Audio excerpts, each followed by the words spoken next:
ചെർക്കള ചട്ടഞ്ചാൽ ദേശീയപാതയിലെ തെക്കിൽ വളവ് അപകടക്കുരുക്കാകുന്നു. തിങ്കളാഴ്ച രാവിലെ തെക്കിൽ വളവിൽ വീണ്ടും ലോറി അപകടത്തിൽപ്പെട്ടു.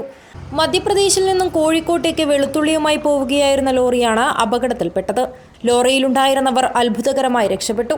അപകടത്തെ തുടർന്ന് ദേശീയപാത തെക്കിലിൽ ഭാഗികമായി ഗതാഗത തടസ്സവുമുണ്ടായി. അപകട വിവരമറിഞ്ഞ് നിരവധി പേരാണ് സ്ഥലത്തെത്തിയത്.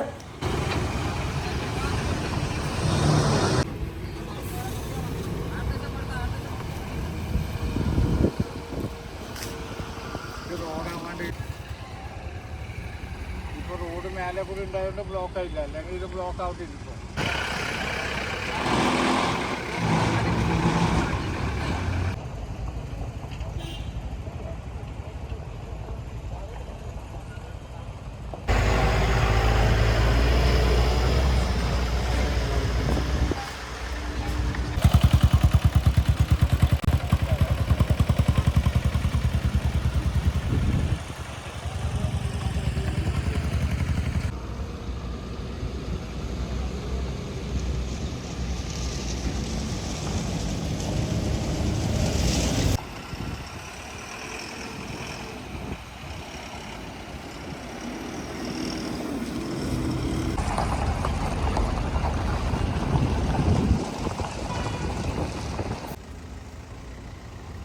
രണ്ടാഴ്ച മുൻപ് ഇതേ സ്ഥലത്ത് അപകടത്തിൽപ്പെട്ട മീൻ ലോറി കഴിഞ്ഞ ദിവസമാണ് കൊണ്ടുപോയിരുന്നത്.